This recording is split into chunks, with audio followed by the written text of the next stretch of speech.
Good morning, my dear students. Our today's topic is Lifelines of National Economy. We use different materials and services in our daily life.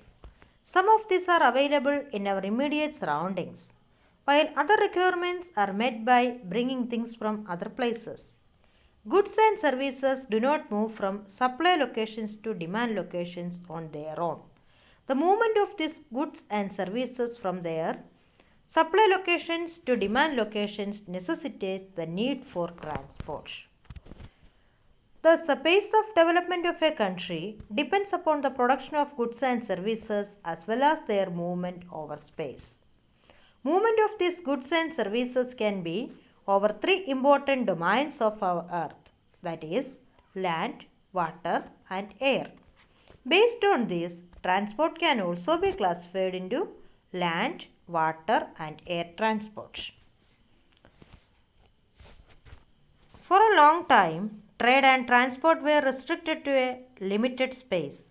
With the development of science and technology, the area of influence of trade and transport expanded far and wide.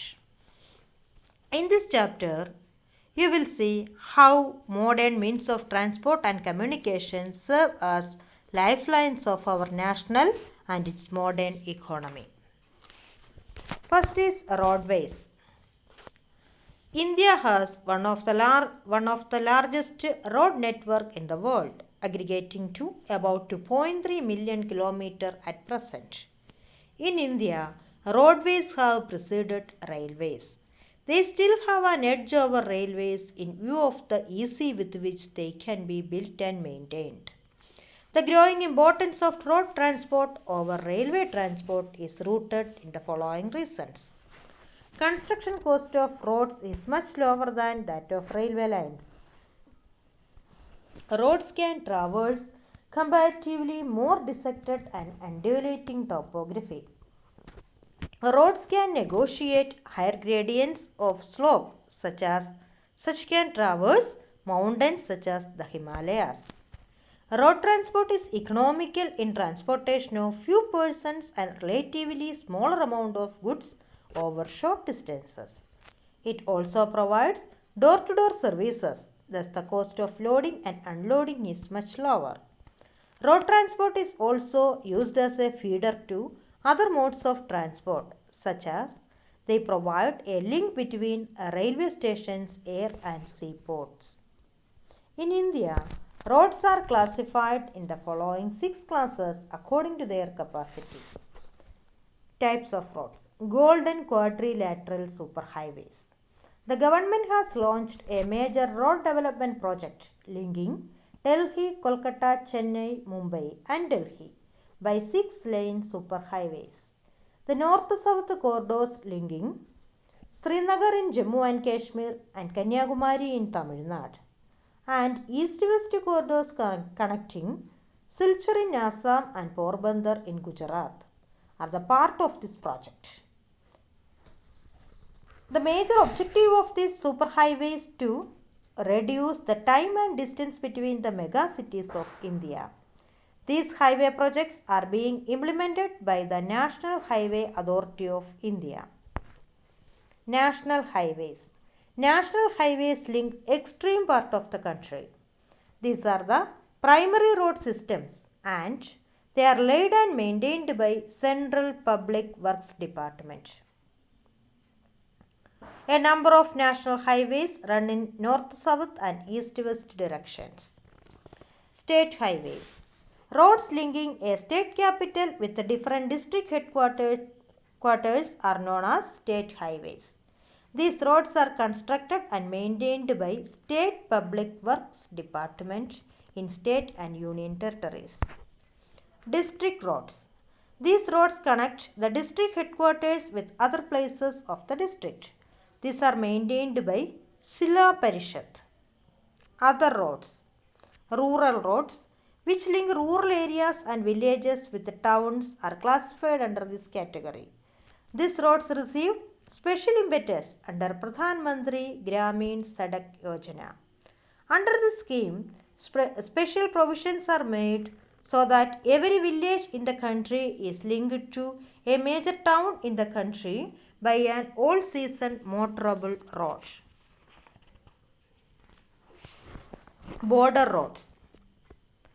Border Roads Organization, a Government of India undertaking, constructs and maintains roads in bordering areas of the country. This organization was established in 1960 for the development of the roads of strategic importance in the northern and northeastern border areas. Problems faced by road transportation.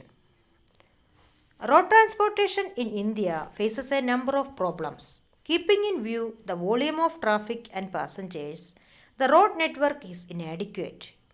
About half of the roads are unmetalled, and this limits their uses during the rainy season.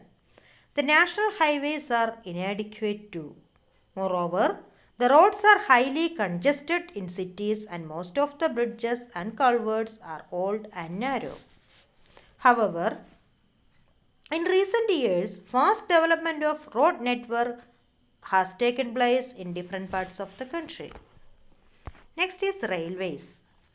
Railways are the principal mode of transportation for freight and passengers in India. Railways also make it possible to conduct multifarious activities like business, sightseeing, pilgrimage, along with the transportation of goods over longer distances. Apart from an important means of transport, the Indian railways have been a great integrating force for more than 150 years.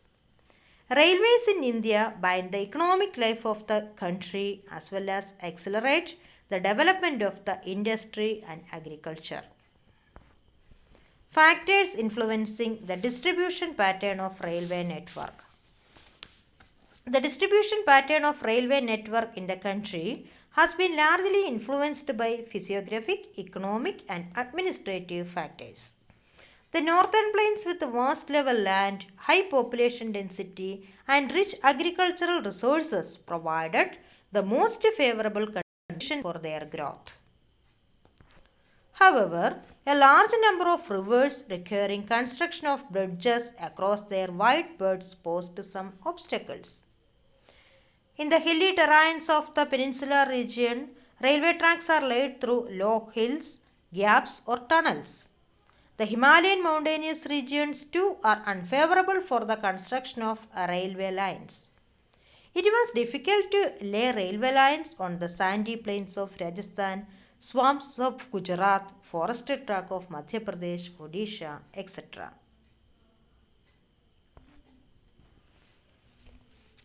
Next is pipelines. In the past, these pipelines were used to transport water to cities and industries. Pipeline transport network is a new arrival on the transportation map of India.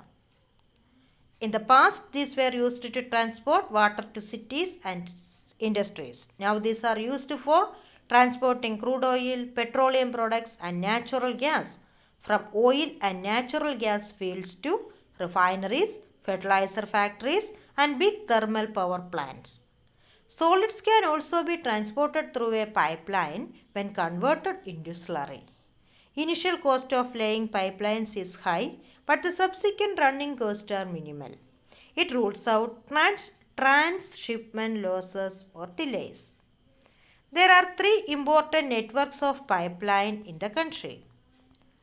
From oil field in Upper Assam to Kanpur in Uttar Pradesh via Guwahati, Baruni and Allahabad.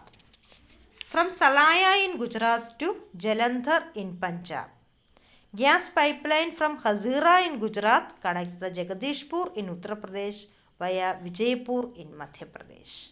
These are the important pipeline transportations in India. Thank you.